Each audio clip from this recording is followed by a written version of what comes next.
Welcome to the deep dive. You've been thinking about maybe getting a better handle on your thoughts and feelings? Yeah, something a lot of people grapple with. Exactly. So today we're diving into this really interesting idea, decentering. We've looked into some material focused just on this. Mhm. And our mission, really, is to pull out the key bits, give you a solid grasp of what it means and, how it might actually work for you. Sounds good. So where should we start? The definition. Yeah, let's zero in on that. Cool. In psychology, what is decentering, basically? So think of it like a perspective shift. It's about learning to see your thoughts and feelings not as like absolute reality or who you are, Okay. but more as temporary mental events, like watching thoughts pass by rather than being swept up in them. Right, like noticing the thought, I'm worried, instead of just being worried. You're creating a bit of distance. Precisely. That psychological space is really the core of it. Okay, so you get the space. How does that distance actually help, manage emotions better? Well, that space is what allows you to reduce over-identification, getting totally fused with a feeling. Ah. So instead of I am anxious, Yeah. it shifts to I am noticing a feeling of anxiety. It's subtle but powerful. I see. It takes away some of its power, maybe. Allows for a more skillful reaction. Exactly. You're not just automatically reacting from the feeling. You have a moment to choose. That makes a lot of sense. Now, mindfulness comes up a lot when talking about observing thoughts. How does decentering fit with that? They're very closely linked. Actually, you could say mindfulness practices train decentering How so? because mindfulness involves observing your thoughts and feelings moment by moment without judgment, just noticing them arise and pass away. Right. That act of non-judgmental observation is decentering in practice. Okay, got it.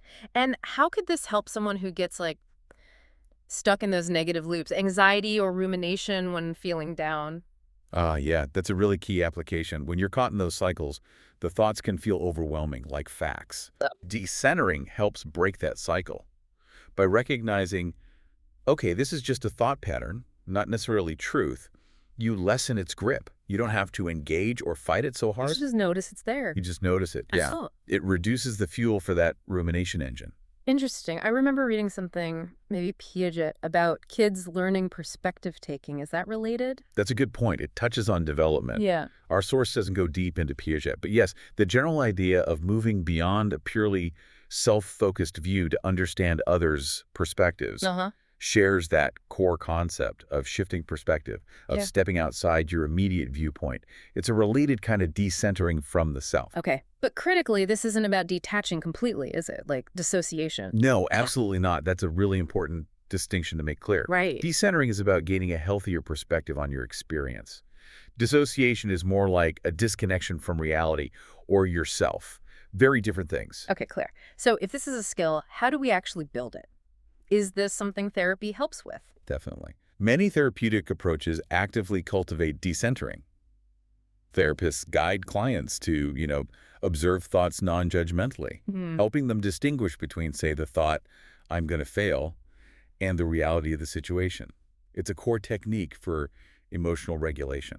And I imagine this could spill over into relationships too. Oh, absolutely. If you're less fused with your own immediate emotional reaction, You're less reactive. exactly. You can listen better, understand where someone else is coming from more easily, show more empathy. It reduces that defensiveness. That makes sense. But a question that comes up, can you decenter too much? Could it lead to feeling, I don't know, detached or disengaged from life? That's a valid concern, and it's worth touching on. The goal is healthy perspective, right? Right. It's conceivable that an extreme or perhaps misunderstood application could lead towards emotional flattening or detachment. Balance is key. So it's about observing, not necessarily avoiding or shutting down feelings. Precisely. Observing without being overwhelmed, but still being present with your experience.